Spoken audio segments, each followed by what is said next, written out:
Ten Hag to be sacked, to be no longer the manager of Manchester United next season? Or are you in the camp to say, hang on a second, he's got 1 year left on his contract, INEOS is there to back him, let's give him another year? Well, apparently in this paper talk, this is what we're going to talk about, a balanced approach. We're going to talk about what the media is reporting, knives are out sharpening, odds are being slashed that Ten Hag will not survive. But there is always a big but. Erik Ten Hag was nominated as the manager of February award from Premier League, but he's already been earmarked for some strange region. It's not a strange region for all the media pundits, the sports pundit, BT Sports, and all them stuff that hate Manchester United. Why did they want Ten Hag to be sacked? Why do they want Manchester United to fail? Well, stick around in this video, in this podcast, in this stream. We're going to talk about a lot of things that it concerns about Manchester United and the way we're going forward. So smash that like button, hit and subscribe, and we shall be back in 10 seconds. Cool and composed, as per usual. Welcome to MUFC Realist TV.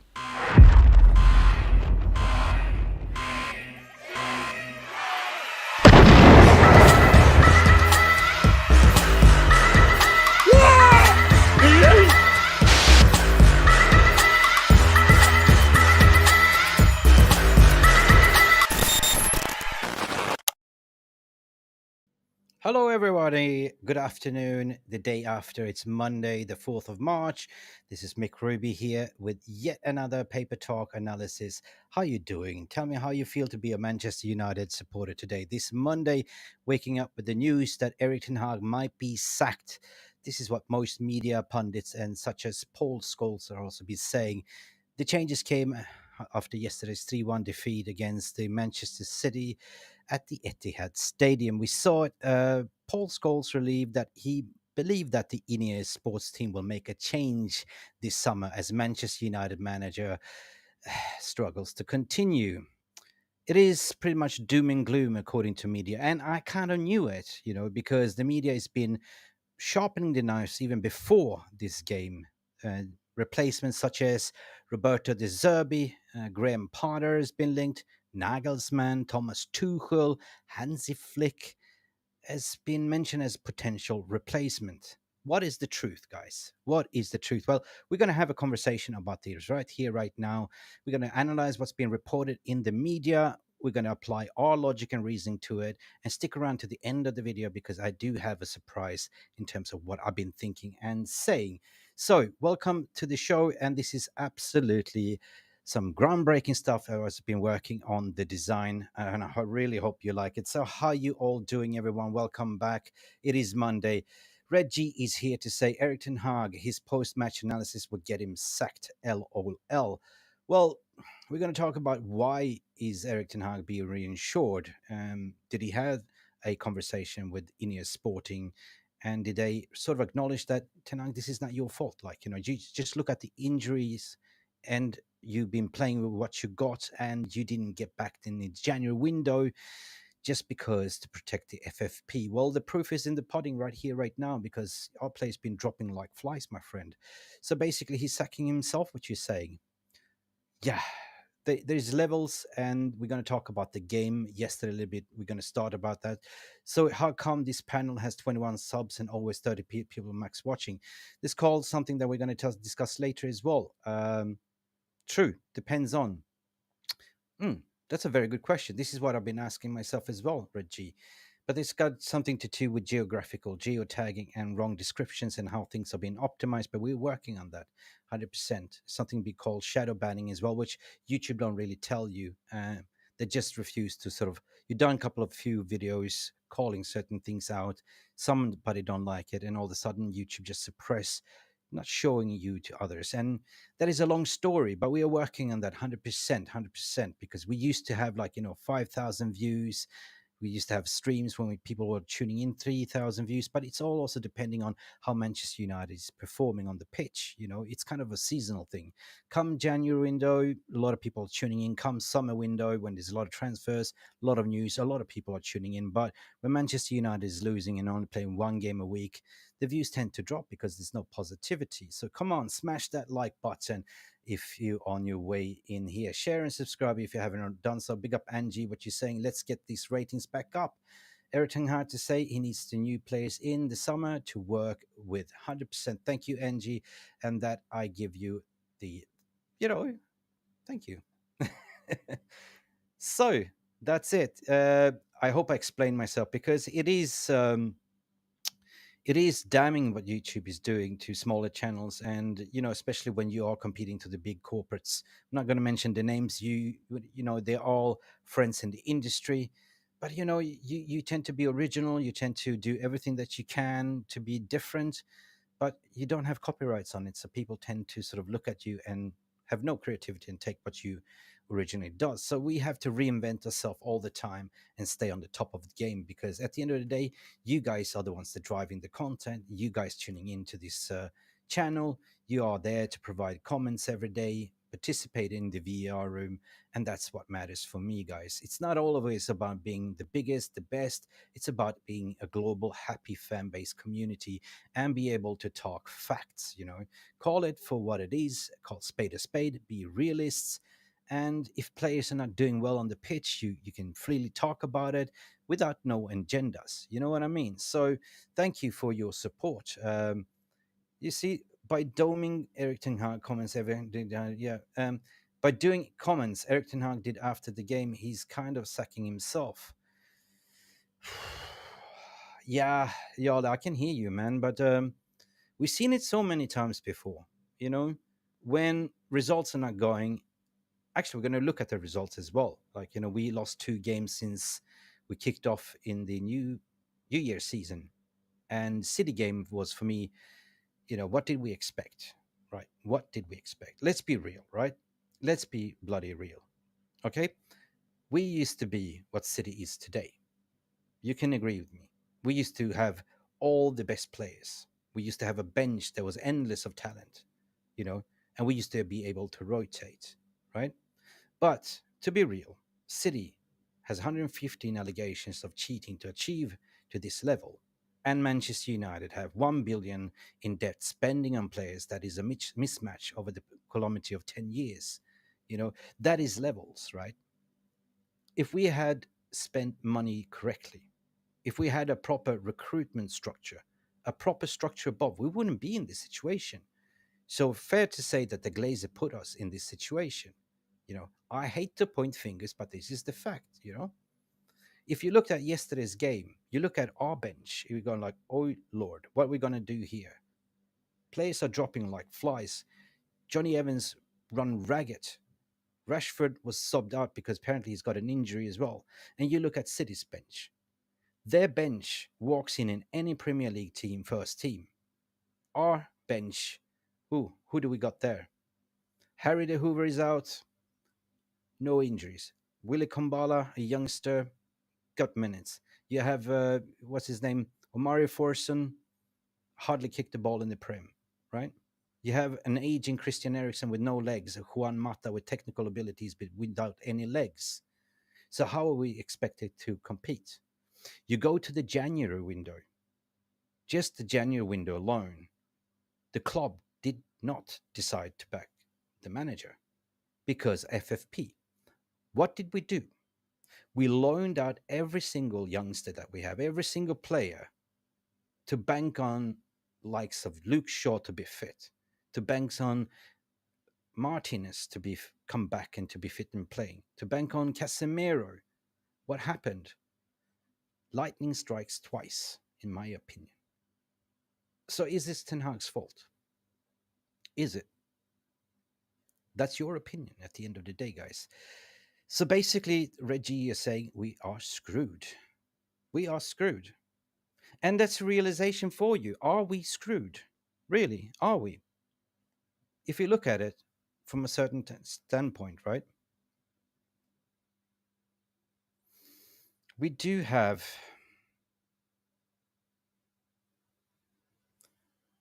a lot of games to play.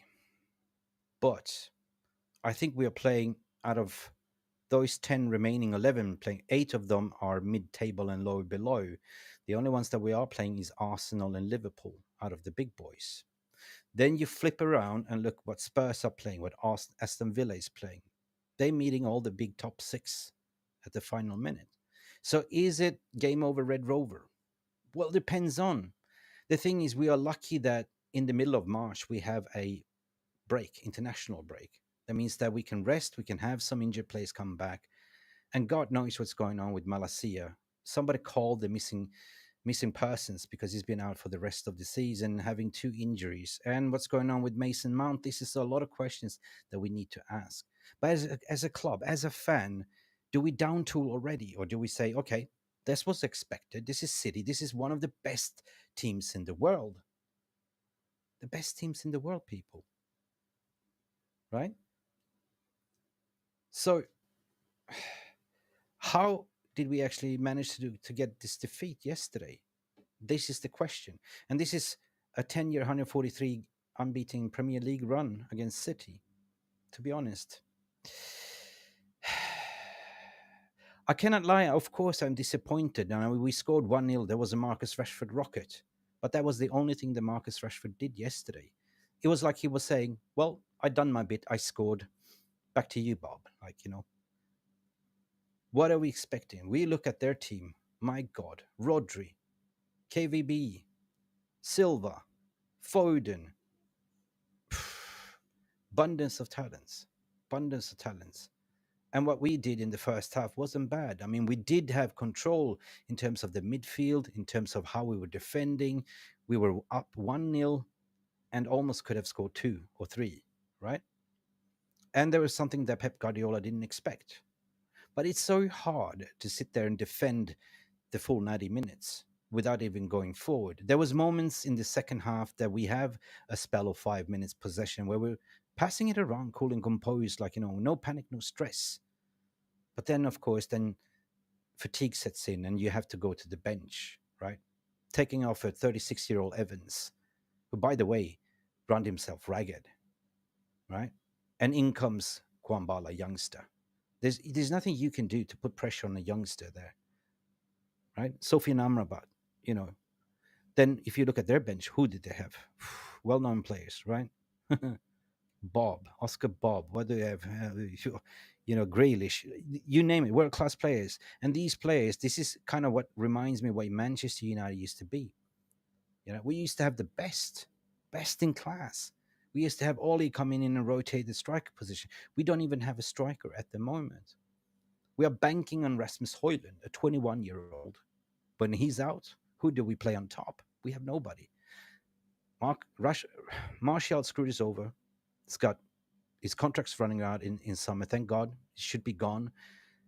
But who are going to play on top? We played a 4-4-2 diamond, which worked in the first half. But I think that Guardiola figured it out. Yeah. There's so much you can do as a manager. You can tweak things around, but if you look at your bench and say, oh my God, what am I going to do here? If we would have lost 2-1, I don't think there would be so much noise, in my opinion. But 3-1, that was a little bit of icing on the cake, especially with the Amrabat coming in cold and giving away the ball. And the robot scores again. Haaland scores. But that's a little bit about the game, to be honest. Like, as per statistics shared in the Premier League, the Derby defeat saw a 10-year-old record consisting of 143 matches come to an end, with the number of games United had gone without losing when they've been in the lead. We were up, 1-0 up. But it is what it is. And I knew that this was coming at the end of the day. I knew this was coming. Media has been added from the very first beginning. Of course, we have freedom of press. You can print whatever you want. But at the end of the day, odds are there to say that Ten Hag will be sacked before summer, right? Even bookies are coming in to say that, people. Even bookies. So you tell me then, has it been hard done? As a Manchester United fan, you want Erik Ten Hag out. I understand there's no style of play and all that stuff. But wait a minute and just step outside yourself and look from a footballing operation perspective. Put everything together. Like I do. I maybe see football in different matters than you do, but when you take everything and add it on, injuries, the takeover, the scandals, everything that the manager has to be dealing with, and then no backing in the January window. Yeah, of course, he spent some money in the summer.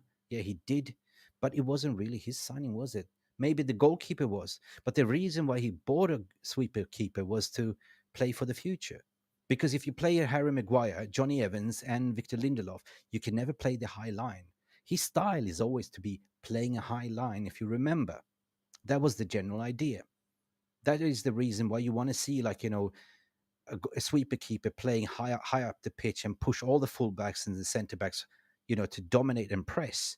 At the moment, we don't have the capability to do so or the fitness to do so. So, in all fair argument, when you say that he doesn't have a style, that means to me that he had to tweak. He had to basically look in terms of what do I got and who has the capability. Shit, not much to choose for. If you're Pep Guardiola, Jesus Christ, I would see Pep Guardiola manage Manchester United in the current situation. Will he actually get a tune out of it? Managers like Pep Guardiola, he's been served everything on a plate. When he joined City, they already prepared everything for him. All the recruitment, everything, all the structure was there. Barcelona, the same. Bayern Munich, the same, right?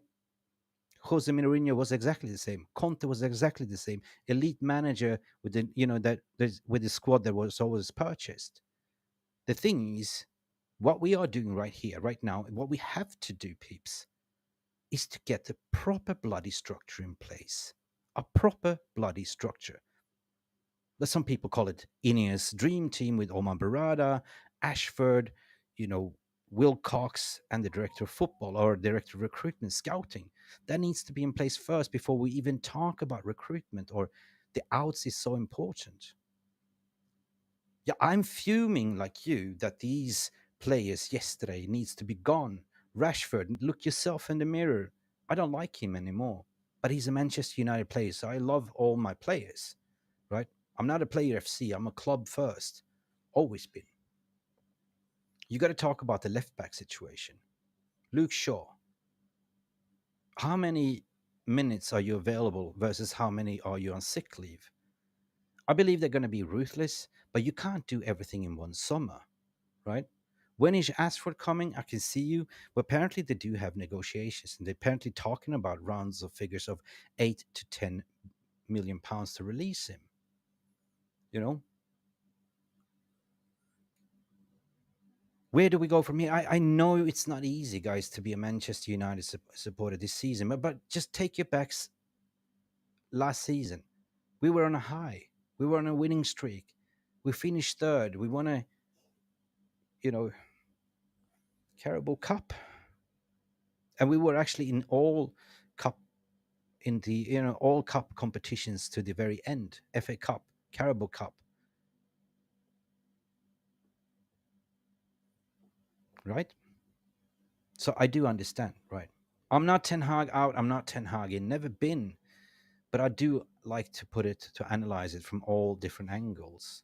But at the end of the day, I do respect everyone has their opinion, and that's what Realist TV is here for. 100%.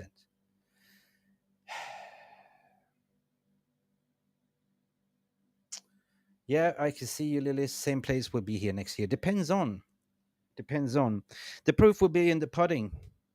The proof will be in the pudding. You know, this is a massive task that INEOS Sporting Operations or Trawlers Limited had to do. Massive task. The first thing is a spring clean, massive spring clean. Get rid of players over 300k of wages. I don't care. Like, and if it's Bruno, it's Varane, who's got 1 year left on his contract. Casemiro, they're on 350. We basically got mugged. 350 a week plus 75,000 in sign on, right? Anthony Dos Santos, Jesus, there's so many mistakes that's been done as what we started this video. Of course, City has 115 cheating allegations for inflating and building this squad. And why are they not getting punished? Well, the Glazers has been spending 1 billion in player acquisitions and nothing to show for. There's been managers like Jose Mourinho, Van Gaal, right? Who else? There's pedigree award-winning CVs. They didn't get backed. They didn't get what they wanted. They got shafted. I did an article regarding John Merton, the Glazers. You can read it on mufcrelease.tv. It's always there. But I believe the changes will come, peeps. I believe the changes will come. Anyway, story. Every manager will have players from other managers. No excuses. That's true. That's true. But we're talking about looking ahead, right? It is what it is right now, and it's not really doom and gloom, right? What do you want to do? If you look at the manager situation, what do you want to do? Do you want to sack Ten Hag right now? He's got 1 year left on his contract. To sack Ten Hag will actually cost you 14 million. And plus, you got to sack the backroom stuff that comes with them as well. Do you think that INEOS with the FFP, is that their priority at the moment? Knowing that he's got 1 year left on his contract? That's a great big question I'm asking you. If you look at the Premier League table, yeah, the table says that we are 11 points behind Villa, right? We are 11 points behind Villa. And we can catch up on Spurs, 100%, because Spurs has difficult games as well, right? Spurs is on 50. But both Spurs and Villa have very difficult games left to go. They do. And we, as I said, we have 8 out of our games playing those mid-table, lower league tables. So we basically played all the hard games. And yesterday was the hardest game. I mean, what are we expecting? Is the hardest team, is the best team in the world to play? You know what I mean? So Ten Hag, according to my opinion, according to media reports, by the looks of it, in getting nowhere, right? I don't think so. And furthermore, like, if you look at Ten Hag's stats, he's been playing 100. Actually, the Derby was his 100 game in the Premier League as a manager. You look at it, 61 wins, 11 draws, 28 defeats. This is what people staring at, 28 defeats. Win ratio is 61%, right? Of course, we're having like your shots on target 14, right, per game. Defeats by 3 goals, 7. Net spend, transfer spend, what people like to talk to is 331 million. Who doesn't spend money? Who does not spend money? Ask yourself the question, who doesn't? Now, I take myself back to last season. I was Ten Hag in, and I was like, wow, this is going great. But I don't blame on anything. I take everything in consideration, what's going on around the club, right? All the press conference that he's been having, I've been listening to. If he comes out the post-match interview to say, yeah, we have to do better. We will get reinforcements. We will go in the summer window. When it was the January window, he's like, yeah, I want players, but we couldn't do it because of FFP. The club chose not to, and we still got cleared the FFP. The club chose not to because of financial reasons. The club could have given the manager some loan players, indeed, and then we wouldn't be in this situation. Now, to give you an analogy, to be honest, right, it's all about balance, right? Manchester United is like this Grand Prix old car, McLaren car. 10 years ago, we used to race, but we're still doing lap after lap, lap after lap, expecting to win. Yeah? With duct tape. If something breaks, we just fix it with duct tape. With duct tape. We have no balance, right? The engine in the middle has always been the midfield. We never had a balanced midfield ever since Carrick left. We never had that proper midfielder or the CDM. It's been a bag of unbalanced players. Bruno Fernandes is not a midfielder. Bruno Fernandes is a number 10.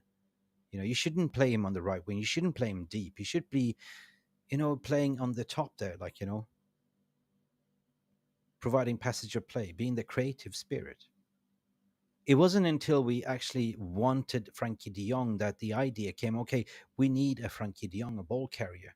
And we went all in for Frankie de Jong, and we didn't end up getting Frankie de Jong. So the plan B was to actually go to Casemiro.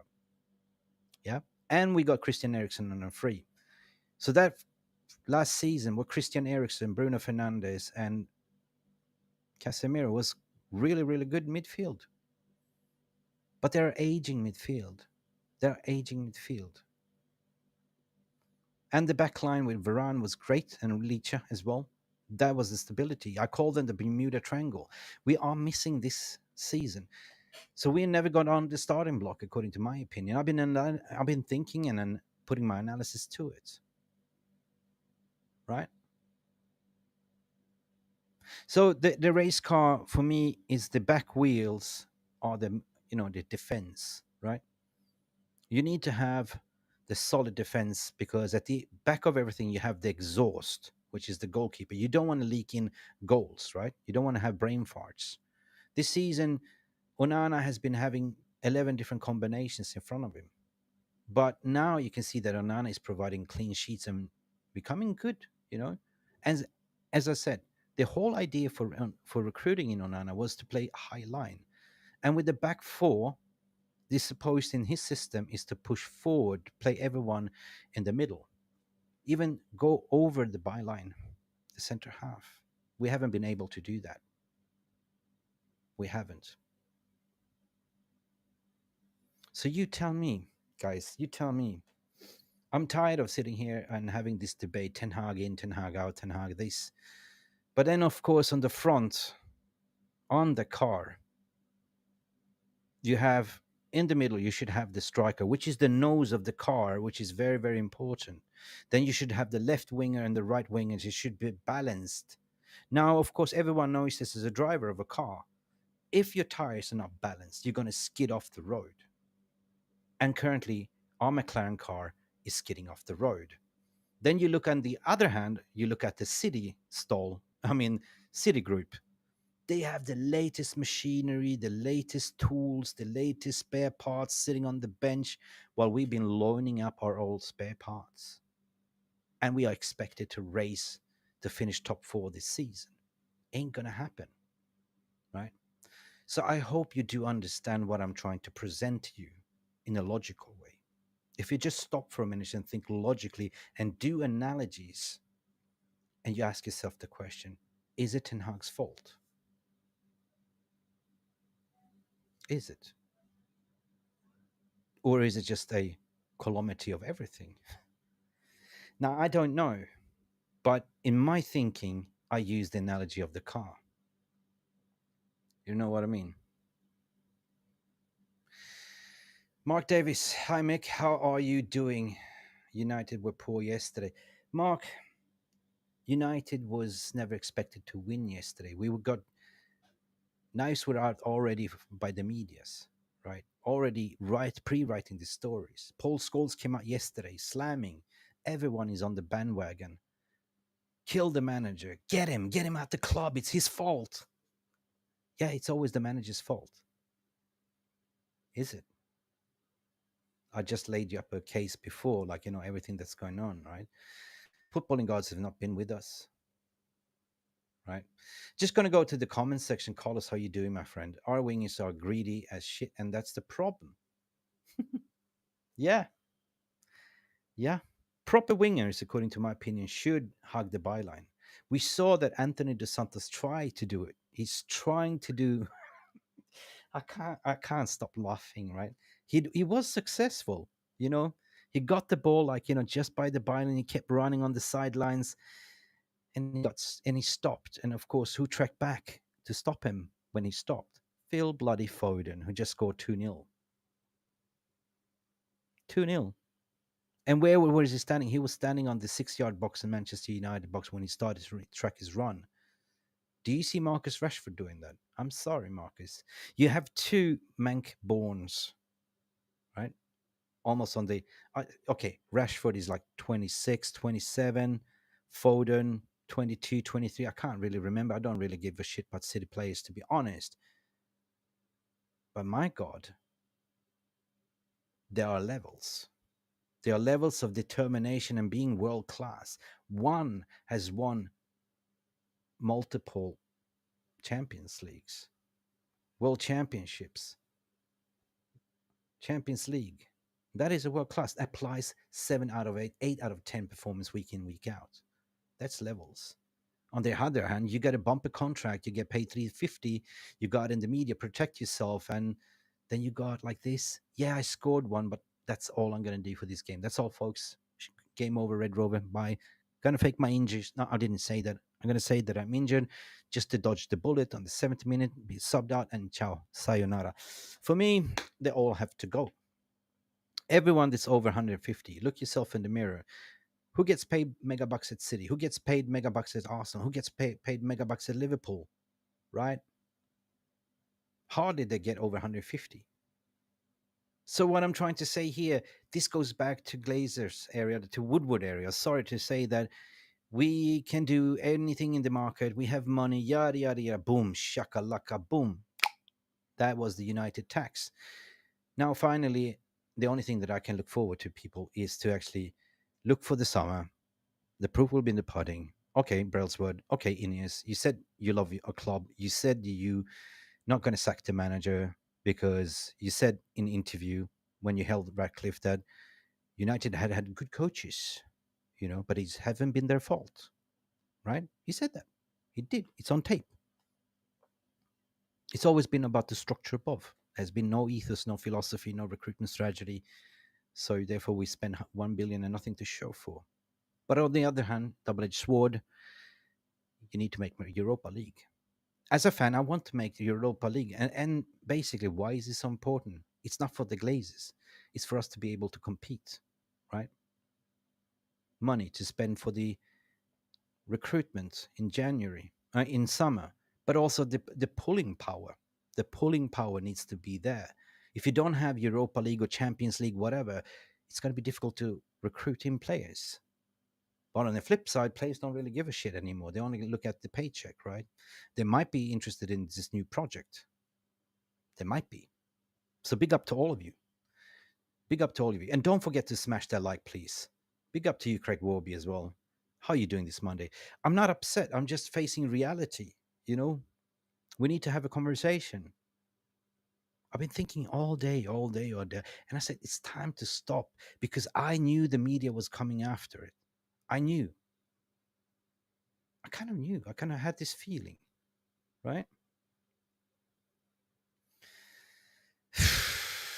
So, the pressure builds on.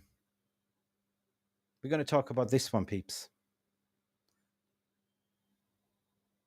Media is coming out for days now, linking us to De Zerbi, linking us to Potter. Right? Why? Why De Zerbi and Potter? Why De Zerbi and Potter? And plenty more. Because it's lazy journalism, for fuck's sake. Right? Who are we getting as a sporting director? Guess who? Dan Ashworth. Dan Ashworth used to be at Brighton. Dan Ashworth appointed Potter. Dan Ashworth appointed De Zerbi. So media are lazy, two and two together. You know what I mean? But also, fair to say, are they any good? I'd be petrified to get a Potter in. Or De Zerbi, I like De Zerbi style of football, but what does it want? Yeah? Where do we want to be? Can he win us trophies? That's the first question you need to ask. Then Nagelsmann, the Bayern Munich sacked for Thomas Tuchel, that also is going to be out of job. Do you want any of those? Is there anyone out there that is better than Klopp, better than best in class Pep Guardiola? Because if they are looking to appoint the best in class people, of course they want the best in class manager, and I don't see those bloody coaches being best in class, right? De Zerbi has won nothing, but he's got some pedigree, he's got some style. Nagelsmann looks pretty trendy, but this is not a fashion show. This is a football club. This is a football game that we're playing. Right? You look trendy, like wearing your blazers and stuff like that. Yeah. Zidane doesn't even want to coach anymore. Doesn't even. He's done his bit. But then Zidane at Real Madrid had exactly what Jose had and what Pep Guardiola had at City. Abundance of talent, abundance, everything served on the plate. Of course, you're going to win multiple La Ligas and Champions League when you already have star quality players. So, what you're going to do with 1 year left on his contract?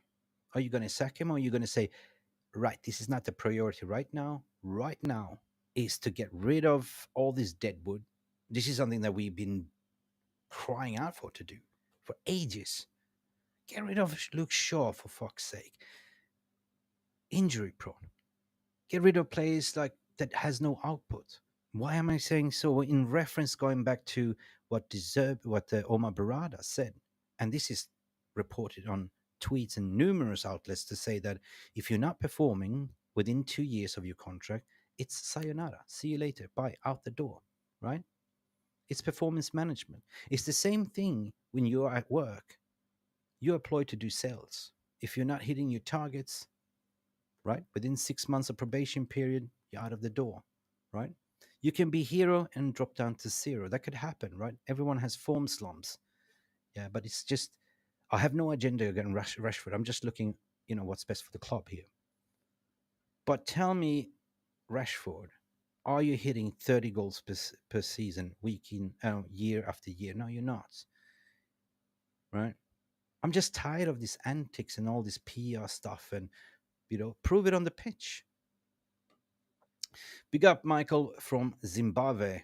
Sorry for going to the comments section.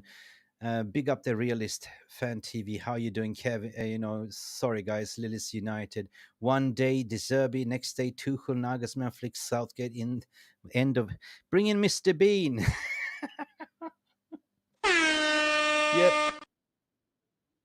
Woohoo! Bring in Mr. Bean. 100%.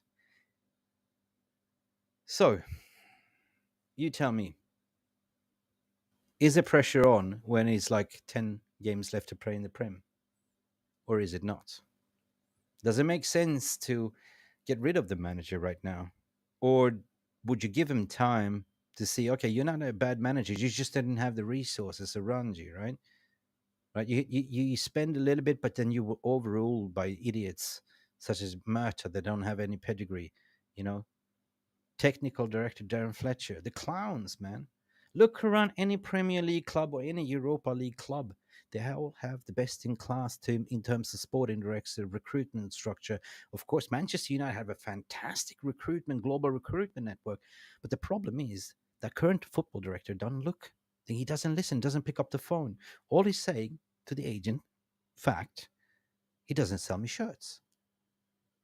So, Ten Hag didn't want Mason Mount. That's clear to understand from my network, what I speak to the agents market. It was the club. It's been 100% confirmed. So we bought an injured player and give him number 7, who played like 7 Premier League games. Great return on investment. Great. You see what I'm getting at? At the end of the day, this must go. This must stop. And I believe it will stop. It will stop. So sometimes I understand you can't see the forest from the trees. You can't see the horizon because of the mist. But one thing that we know is that the media has always hated United.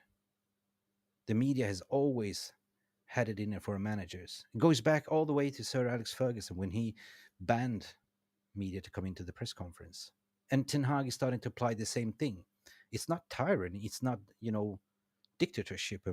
It's freedom of speech, of course, it's freedom of press. But when you start writing shit about you, things that are not true, sorry, mate.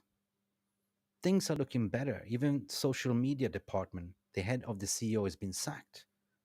If you do remember, read the room for fuck's sake. They were like, we were losing. The day we lost 7-0, the 7 up, they were tweeting out, we go again, blah, blah, blah, showing who won the player, the player of the man of the match in trainings and stuff like that. And that person has been sacked. His name was Phil Lynch, right? together with, you know, Neil Ashton. They were spinning plates like mad. Because at the end of the day, social media, this is what the club is doing for us. Good social media with all this spin generates a lot of engagement, clicks, and money for the club. But no more. They've been sacked because now the only thing that I'm looking forward to is for us to behave like a bloody club, right? We are a football club, not a business enterprise. We are footballing fans that loves the club. Do you really appreciate reading this shit week in and week out, day in and day out? There's never a day where there's nothing written bad about United. Put two and two together and you can understand the gravy train is a money ball machine. It is. When we are losing legs, the media is sharpening their pegs. That was funny. When United are losing legs, the media is sharpening the pegs. And the peg and the stake goes right into the manager's heart. It's always been the case.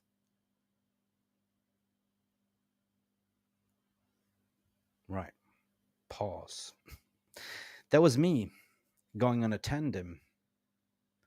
But I do hope you understand my way of thinking. At the end of the day, that's my opinion, my thoughts alone. And I'm just responding to the media to say that, wow, wow, here we go again. Media's coming out again to say that, wow, my God, players are complaining about the high intensity running and demands and they want day offs. And this came out today. United players believed to harbor concerns of Ten Hag's running demands after 47 cases of injury. You're bloody football players. My God. If I got paid millions to play for United, I'll fucking run my socks off week in and week out. This is your job, right? What do you expect to do? To sit there, like, in the dressing room to have tea, scones, and biscuits? Hell no. This is a professional football club, mate. Jesus Christ. Can you believe this? Can you believe this? Let's pause for a second. Where is this coming from?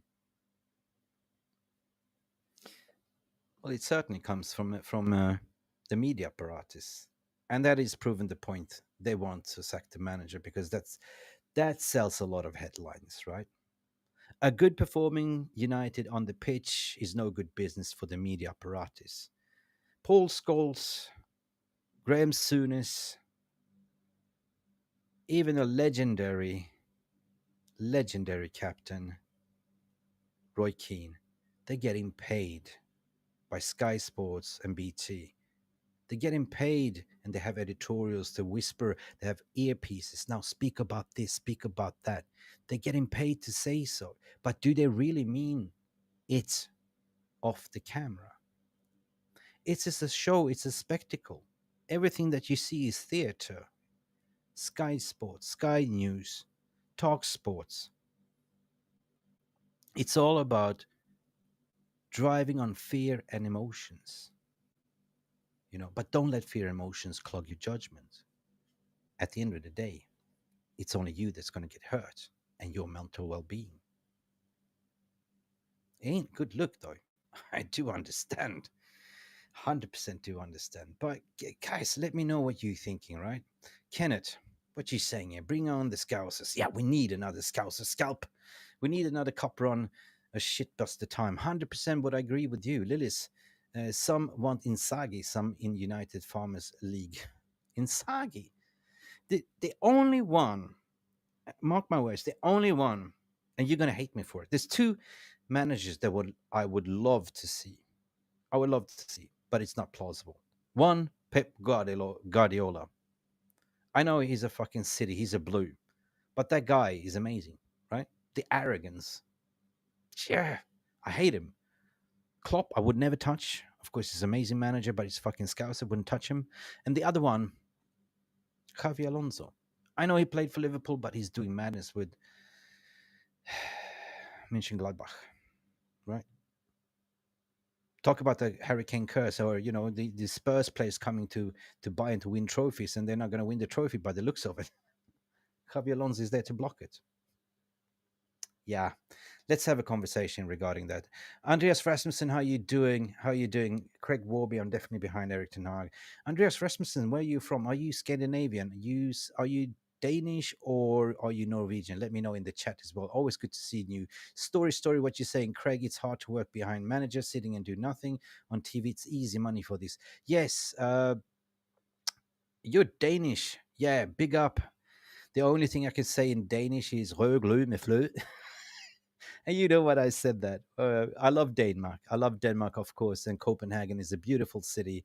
And entire Denmark is amazing.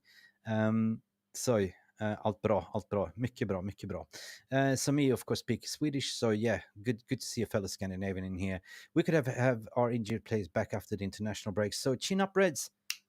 That's the next talking point, guys. So big up. That's a transitional. Yeah. Craig Warby. I know the Xabi Alonso has a Champions League tattoo, winner tattoo, but there's something called laser. You can remove it. Um, Listen, let me talk to you about something quickly regarding the. If we go back to the January window, right, or before the season, summer, we didn't really get. Ten Hag wanted players like Kim Min Jae, 100%. We couldn't afford Kim Min Jae. We were 100% linked to trigger his release clause. That was on Ten Hag's A list. He wanted Kim Min Jae, right? What did we do? We were dilly-dallying about FFP. And we were negotiating regarding Mason Mount that we bought for 65. Right? So the proof is in the pudding, and who is responsible, right? I'm just giving you a context. Like we wanted Harry Kane, we ended up with Rasmus Højlund, which I think it's a good decision. Rasmus is the one for the future. Harry Kane, will he give you trophies? So far, not. He didn't do it at Spurs. He didn't do it Bayern as of yet. So, but he's still a good striker. We wanted Todibo, we didn't get Todibo. We wanted Frankie De Jong, we didn't get Frankie De Jong. There was a lot of players that we didn't get, but we got other players instead. And you know, it's like John Murta came to Ten Hag, or Ten Hag went to John Murta. It's like drive through McDonald's and said, John, I want a Big Mac, fully upgrade with large milkshake and all that stuff. Okay, order taken. John Murta comes back with a Happy Meal with a toy. And said, this is not what I wanted, but you get a toy. You happy? You happy? Okay, I take it because I'm hungry. I need players. And that's exactly what happened to Mason Mount. um, well, we will see. Alonso will go to pool 99%, but that depends. He might go to Bayern Munich as well because Bayern Munich are like hoovers, like they swoop up everything out there. I believe that's yeah, yeah. They're like a little bit of a German gegenpress. It's all about getting the ethos and philosophy what you already have. So if Klopp leaves, the next solution would be to get somebody similar, like Nagelsmann. I think that Nagelsmann would be the next Liverpool manager for some weird reason, or Thomas Tuchel, German gegenpress kind of thing, same style of play. But I don't think Alonso will go. I think Alonso will stay another year. Story. Rasmus over Kane is the best Ten Hag has ever done, and I 100% agree. We did a summer piece, and we worked collaboration with Alfredo Pedola, a brilliant Italian sports journalist, and we were right on the money with the Rasmus Højlund. It was a beautiful story regarding that one, and Sofia Amrabat. Insane. I mean, in the price paid for Højlund, it's insane. I agree. And him being Danish, just look at his trajectory. He spent 1 year at FC Copenhagen. Then he went to Sturm Graz, 1 season there. And just the trajectory to go Atalanta to play a 3/4 of a season and then to United. That is a mad development, Andreas. You know, he's a great player, but being toyed by with Atlanta it was embarrassing. But now you can see that he is a specimen built for the Premier League. You can agree he is that tall stature of player. He's so strong on holding up the ball. He's technical gifted. He's fast. And I believe that his mother was an athletic runner as well, and his father was a semi-professional footballer as well. So he's got that in his blood. He's got that in his blood. So this is one for the future. Now, I've been told that United are looking in the summer for a secondary striker, but not a experience above Rasmus, right? It might be something like Benjamin Sesko, which I've been reporting a long time now. Benjamin Sesko is picking up attraction with Arsenal, with Chelsea, with United. And that's a price tag you can get for 45 million in the summer because he's got a release clause that is expiring. This is something that United could do. Now he's a little bit raw, but are we playing for the future? We're not probably going to win any Premier League titles next year, but we're going to look for the year after, right?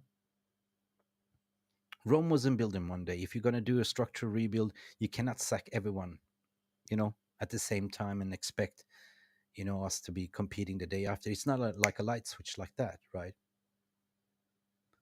Rasmus got everything. I believe story.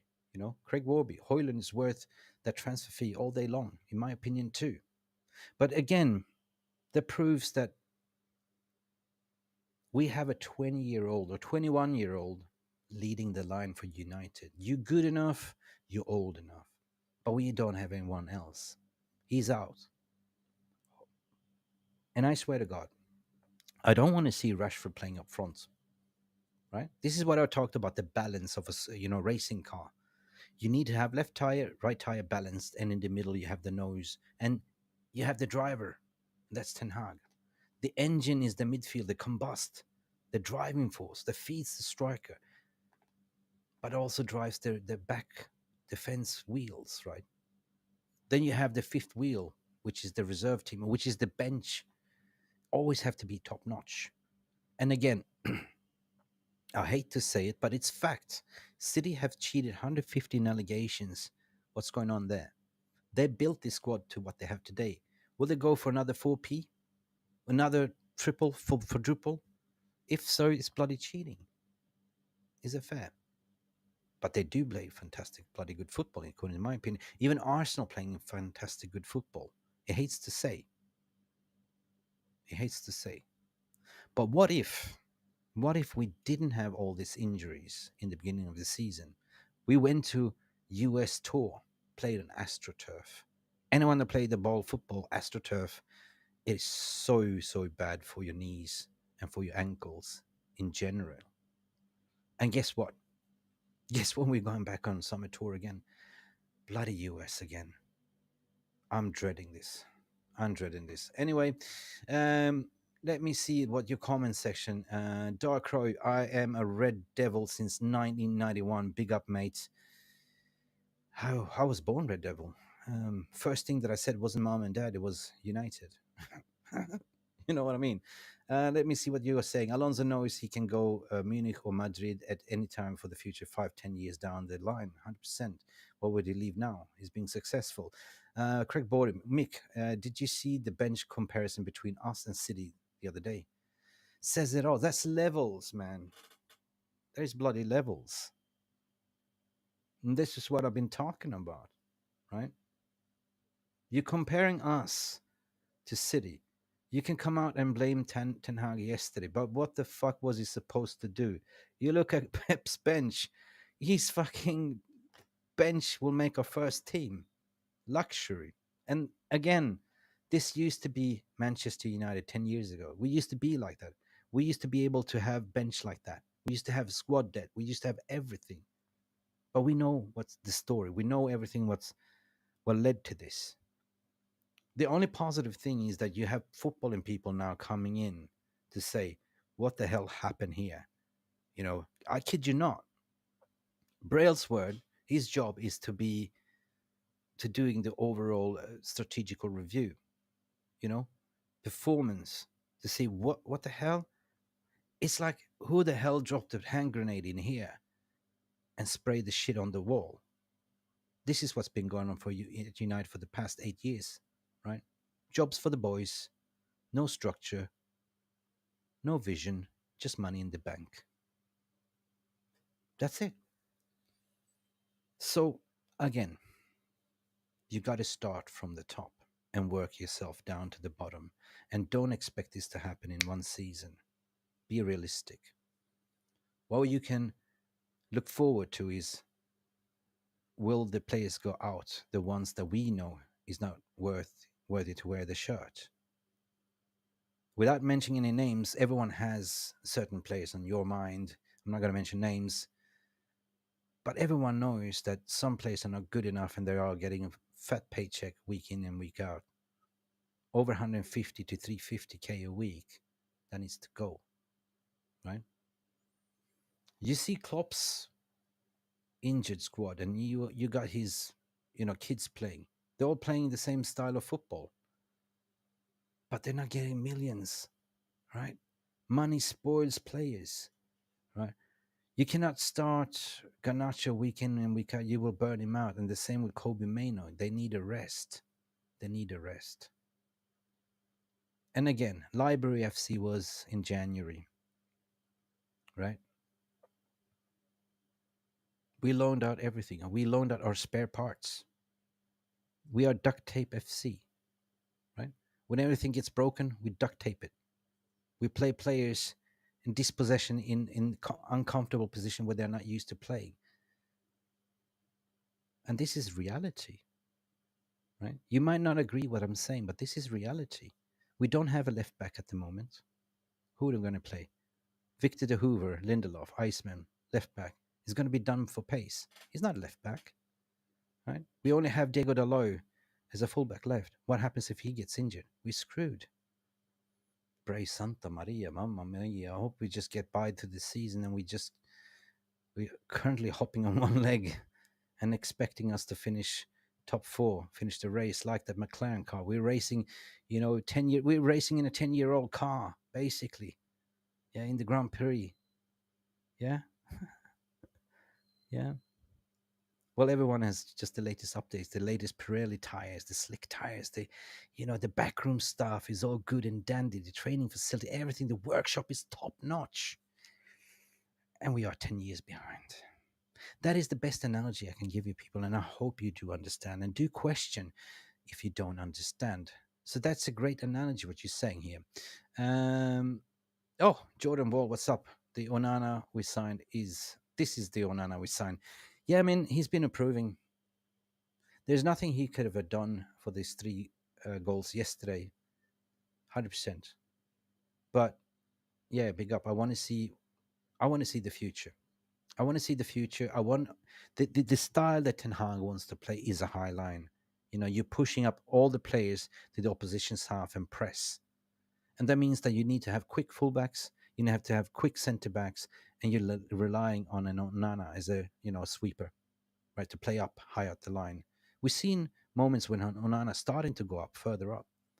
But you cannot do that when you have Harry Maguire and Victor Lindelof. So they have to go. And you need to replace them with fast centre backs like Todibo, whatever, super speeds, technical abilities, press resistant.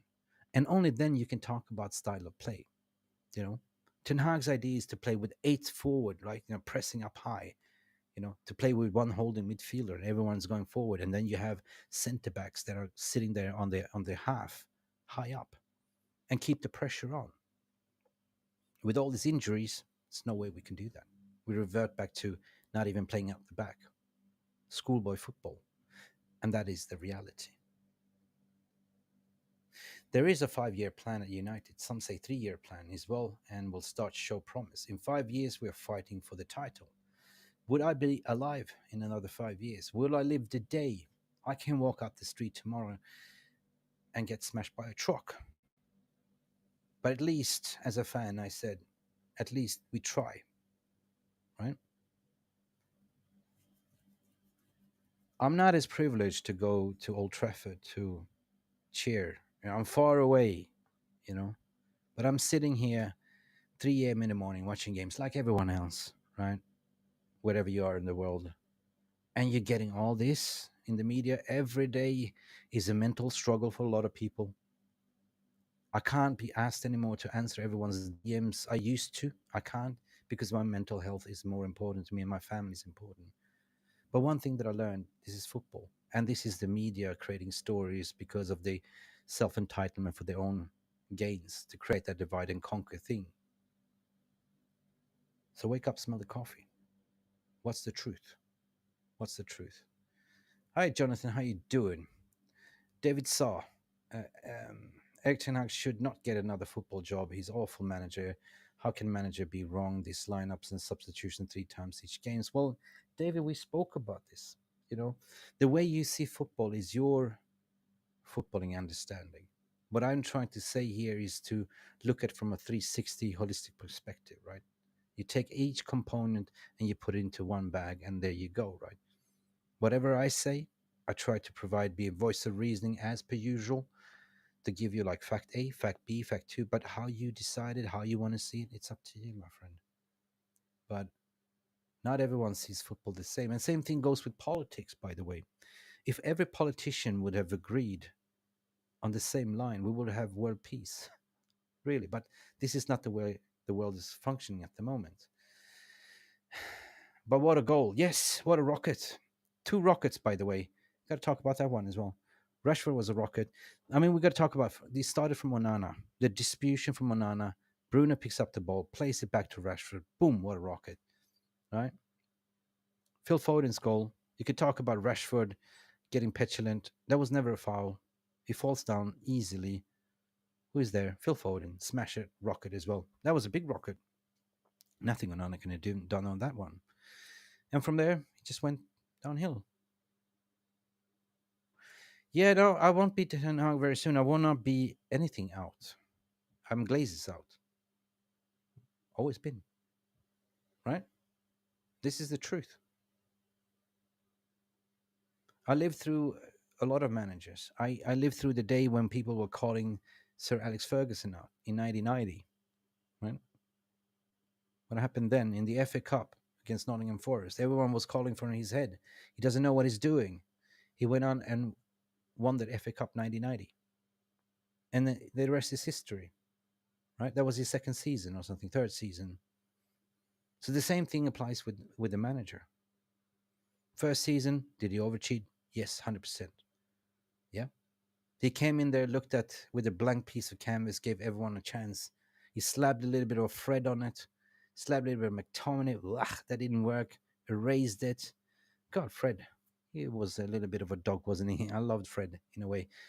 But everything was like a box of chocolate. But at the end of the day, like in the come summer, he realized that this is not going to work. Like, throughout, Ronaldo and all this blah, he's trying to instill a little bit of discipline. He created his 10 commands, like, really strong rules. I saw him, by the way, in Bangkok on pre-training. And he was seriously giving, the players punishment, push-ups, sit-ups, push-ups. That's like proper military training, disciplinarian. And this is what we were crying out for as a fan base. Do you remember? Everyone was saying, oh, we want a disciplinarian. We want like, track coach manager. Everyone was on the bandwagon. But as soon as he went tits up with all these injuries and takeovers, we got blinded by the light. And again, here we are again, blaming it on the manager. I am not Ten Hag in. I'm not Ten Hag out. I said I'm in Ten Hag doubt. I'm on the player camp's doubt. I'm on the doubt on everything here as a fan because it's my right, because I have high standards. It's Manchester United we're talking about. Dark Crow, you said 1991. I was born 1972. 50 years as a fan. That goes from my father to my grandfather, passed on. United is in my DNA. Do I want any manager to be sacked? Hell no, I don't. Because I know what the repercussion is.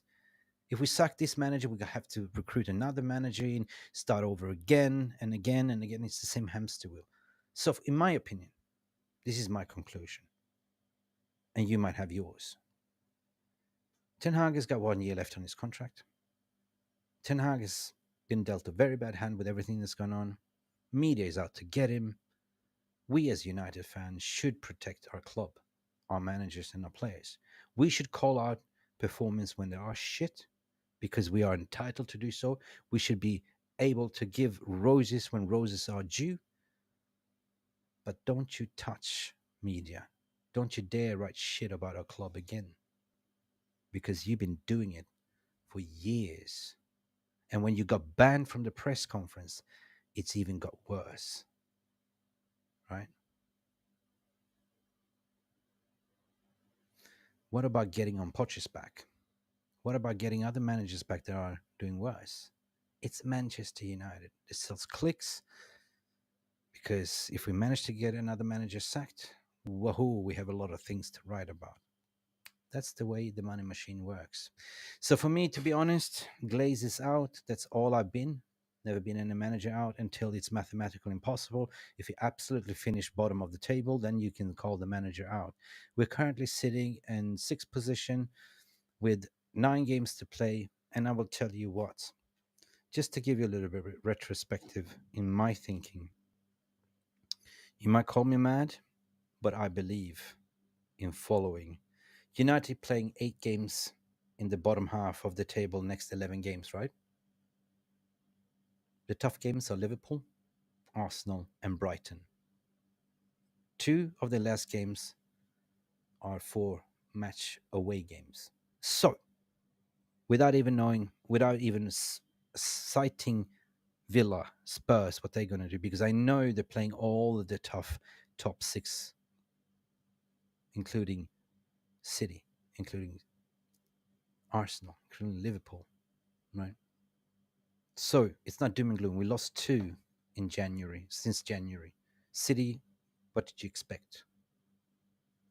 Okay, when we went 1-0 up, yeah, fantastic. But to sit there and defend with no legs, they figure out how to pick the lock, The combination was picked in the second half. But what we can do here as a fan, so I don't want to slug the club or team anymore. It's mentally tiring. And I don't want to get on this media bandwagon either. You can be Ten Hag out, Ten Hag in. I don't really care. That's your opinion. But first and foremost, we all Manchester United fans, and we want what's best for the club. So I've been seeing some tweets online, some dickheads saying that they want Ten Hag to lose so he can be sacked, or just ridiculous, man. Why would you wish anyone, harm? Right? I don't get it. Maybe I'm old school because for me, it's all about competing. Football is a results business game, and anything could happen. With 11 games to play, knowing that we have certain fixtures, but knowing that we have issues as well with injuries, knowing also that we have an international break in the middle of March, knowing that we have potential players like Licha, Hoyland, uh, players being available to play again. Who said we cannot go for a run there and get a fifth or fourth? That's just my opinion, though. That's just my opinion. Anyway, facts. God, I've been going on a rampage here. Barman, how you doing? I'm Red Devil since 1969. Big up Charlton style. Besties. Definitely look forward for this player. You know what? I hear you, Barman. My dad and my granddad always used to argue who was the best player. Like, of course, my grandfather was like Bobby Charlton, right? And my dad was, George Best. So they always argued, like, who was the better player. Yeah, it's 2 different generations. It's mad, isn't it? Big up, Lillis. How you doing? Jolly, Evans is hurt now. Yeah, Maguire's back from Everton game. Maybe. What happened, I saw something about Rashford potentially being injured as well. He limped out on the 60 minutes. Talking balls, how you doing? I'm looking forward to discussing this with you a little bit later. Yeah. Oh, yeah. Yeah, big up to you, Mark. How you doing? Yeah, I'll be on Mark's podcast, Talking Balls, later on at 8 p.m. UK time. Definitely. Thank you for tuning in and thank you for reaching out as well. So looking forward for that. I'm going to post on Twitter later on where you can find me and Talking Balls. That sounds a little bit. We're not going to talk those kind of balls, people. With just footballs, yeah? Right. You know what I mean? So I'm going to post that later on my Twitter as well. So just applying logic and reasoning to these facts. AKs47, how you doing? We need two 11 players. Shut Jim can do, manages out 11 players out. We're not going to do it Chelsea, are we? Todd Bowley madness, right? Chelsea went in and bought a new squad, almost spent 1 billion, right? And it's still not clicking. Still not clicking. So why are they giving Arteta? No, why are they giving Pochettino patience? First season, new squad, takes time. Jackson is not firing the striker. They need a top striker, and that's it. They already had a good midfield. They bought a lot of. Nkunku just got injured as well, so they need a top striker. And do they still have Romelu Lukaku on the books? Oh my God, madness! In terms of who's going to win the league, I hate to say it. I don't like Liverpool. for some reason. You know the reason. It's the rivalry. I don't like City because they're fake. You don't really feel like when they won a treble, nobody really cared, right? When we played Etihad yesterday, it was predominantly red. You hear what you could hear in the TV was just the Manchester United chants and Glazes out chants. Where was the City fans? That's what we call Etihad. So unfortunately, Manchester were not blue yesterday. Became, I mean, Etihad was red yesterday, but at the end of the day, it became blue, but so small fractions. Um, Gosh, your guys are crazy. Um, Sorry for not catching up with the chats here. How you doing? Let me know if you like the new layout as well. I mean, I think it's slick, right? So I'm just going to move back to this and see where we are at. 4 points away from Spurs, I think it is right now. 100%. And I believe that Spurs and Postecoglou is going to drop points eventually. I think so. But yeah, looks good. Thanks, Craig. Thank you. We need to get rid of 90% of the players. Rashford and Bruno sold first, but that's never going to happen. No club will want them. So the next season will be the same old style. The problem is the wage bill. Always been the wage bill, right? Now, if you remember Anthony De Santos, his agent, which is a dear friend of mine as well from the intermediate market, Junior Pedroso, right? He told me this story about it, that United could have got him for £35 million in early. They already started these negotiations early in the summer with Lisandro Martinez. And then he said, Mick, who goes away on holiday in the middle of the transfer window? And he was referring to our dear sporting director, so-called sporting director, that came back 2 weeks left of the window, panicking. And this is why we ended up spending 90 minutes. So they pulled the pants down big time. They got a massive fee out of it, 250 a week wages. We paid 90 million. Plus the mother club, San Paulo, got a sell-on clause for it as well. I think it was 15%. So it was bloody good business, but poor output. And the second most expensive player United has ever bought. I believe that with Brailsford and INEOS coming in, they're going to look at the overall performance. If you're not performing within 2 years, we cut the losses. Don't matter if we lose, but it's all about being competitive. That's exactly what's going to happen. So it looks very good. Thank you so much. And guys, at the end of the day, this was me just having a say, and hopefully I made you a better day. And let me know in the comment section what you think. I believe that we shouldn't cry over the loss yesterday regarding City. They are the best team in the world at the moment. We try to go head to head. I'm proud that we at least won the first half in terms of the scoreboard. I kind of knew that, you know, Pep Guardiola figured it out to attack the left-sided flank with Lindelof, target him, and that's why you saw, tactically speaking, Ten Hag switching Dalot over to the left side and putting in Willy Kwambala to stop it, and putting Lindelof in there. But 3-1, it ain't 7-0. 3-1 was a bonus toe poke from Amrabat. There was nothing Onana could have done. If we have gone away with 2-1, I wouldn't feel that bad. But to lose is never easy. To win is always fun, isn't it? Win, draw, win, loss, draw, we always hear talking to the fan base. So for me personally, it's never easy to press record when we lose, especially directly after the game, and especially when I'm in Thailand and it's 5 a.m. in the morning. Imagine that.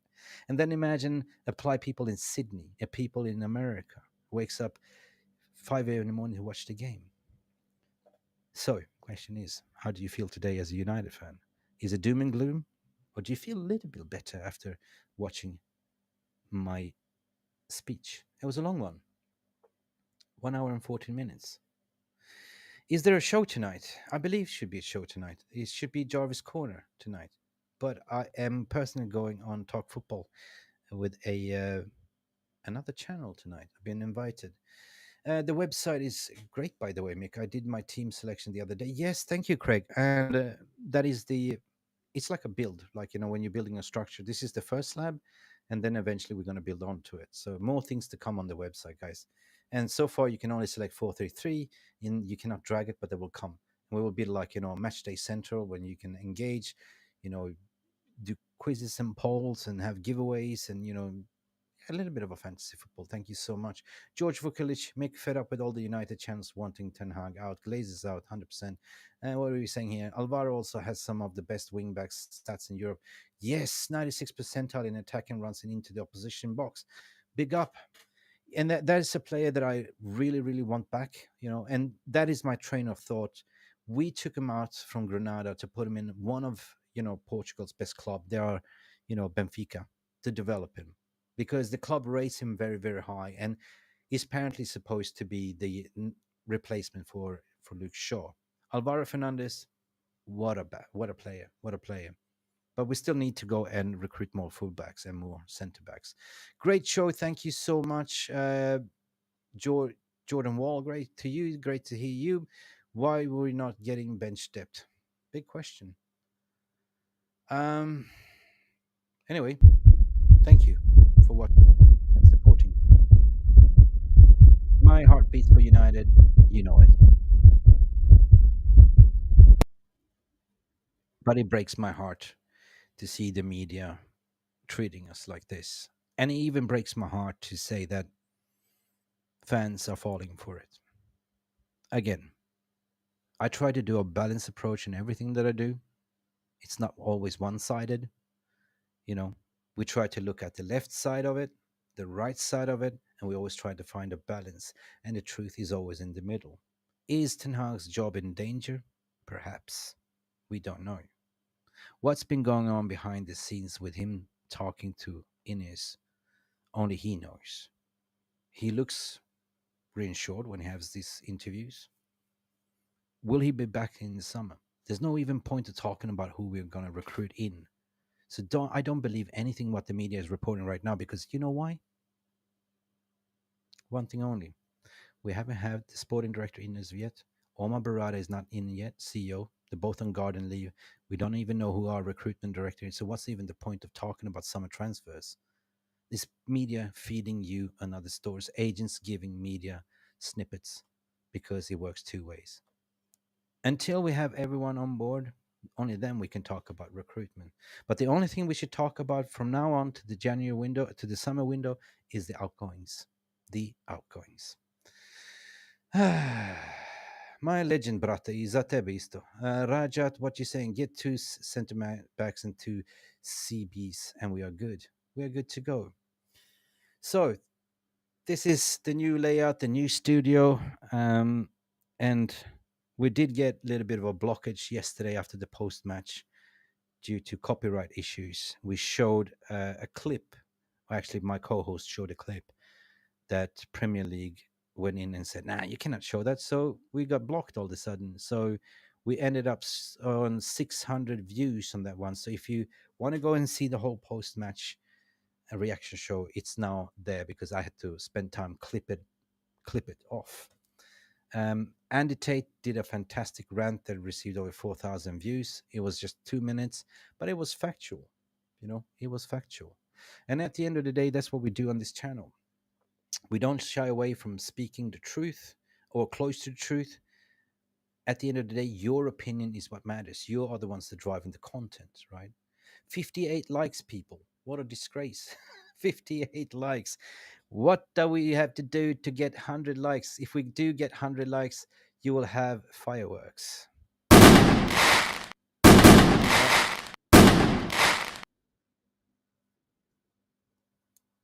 That is the media going, yeah, let's get Ten Hag. 100%.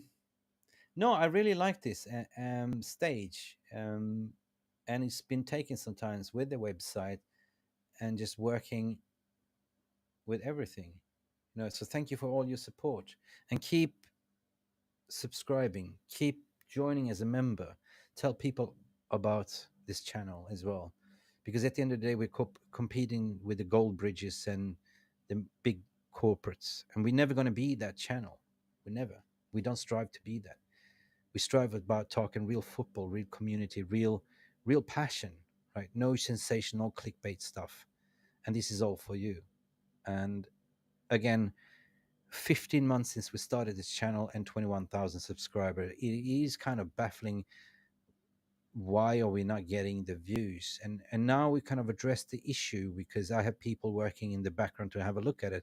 It's all about geotagging. It's about me moving to Thailand. I'm not using VPN when I'm creating the streams, meaning that it's not really, algorithm is not really understanding that I'm targeting the European or where the market is. So it's all messed up, but it's all fixed. It's all fixed. Of course, I was a little bit angry first, because hey, you do spend a lot of times compiling all the graphics and working. You do. So there's rewards, but the rewards is to talk football, to talk to my community. So I believe there's going to be a Jarvis corner tonight, as per usual. Um, Let me see. I have not been. Yeah, I don't know. I've as per usual, it should be about 9 p.m. UK time. I haven't had time to, but it's Jarvis's show tonight, so we're going to dive deep 90 minutes of football. I believe they're going to analyze the game, and yeah, yeah. This is just me for the first time, just doing things alone, solo. You know, I'm doing things solo today. Yeah. No, anyway, there's a lot of things to reflect. Scott at the wheel is here saying things changed when Malcolm Glazer died, that the money went elsewhere and we was left with 6 siblings. True. Yeah. Guys, I would just try to end the show. It's been fantastic talking to you on the community on a Monday. Kind of a little bit of a mini therapy to wake you up a little bit, to look at, don't read anything what the headlines is saying. But at the end of the day, this is your opinion and this is how you interpret it. I just wanted to come in here, analyze what's been reporting out there, putting my thoughts and feelings to it, and just say, well, hang on, this doesn't make sense. How will we link to this and that when we don't have a proper structure in place first? And why would you sack a manager who's got 1 year left on the contract? Doesn't really matter. Just play him to the end of the contract season, and then you can start from there. Because it doesn't. I don't think the club, or they're going to pay like 14 million to get him out, plus his backroom stuff and everything. Doesn't really make sense. If it is what it is with all these injuries, if you get really backing, if you look what he did with Ajax, and he's been told, by the way, that you cannot play the Ajax style, you got to play this style. This is the counter-attacking style, right? But now you have a different apparatus in that understands football. They want to back him. So I want to see, personally, me personally, I want to see what he can do in 1 year with the new structure. And then we can talk. Until now, 11 games to play.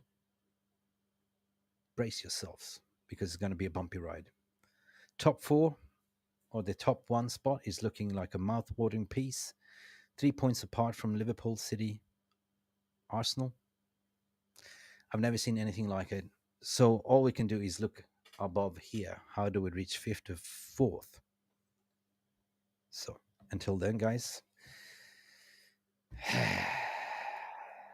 glory, glory, Manchester United. It is what it is. Big up for everyone for tuning in. It's time to close the shop. Don't forget to like and subscribe. Don't hit yourself on the road. It's only like a thumb like this. You will burn extra calories on your weight loss program, but the thumbs up manners. If you're watching this in retrospective, please subscribe if you haven't. Turn that notification on. It's so important, because YouTube are fucking with us on daily basis. They keep changing the algorithms and stuff like that. So if you hit that notification button, that means that you will never miss when we go live. You got to personalize it. You got to personalize it, because information is key. I'm not going to speak about the algorithm, but you can sort of put two and two together. The thing is that sometimes they suppress your content to get out, and they will bigging up the big boys to push them out in front of your face. So we used to have a lot of views, a lot of people on the live streams. For some reason, I've checked the algorithm. I have experts looking at it. It looks like we've been suppressed. So Do hit that notification, personalize it, because then you will know when we are live. Stay red, beautiful people. Love you. Got to leave you. And that's the end of it. See you later to the next video. Tune in later on if it's going to be a Jarvis Corner, most likely. Bye for now.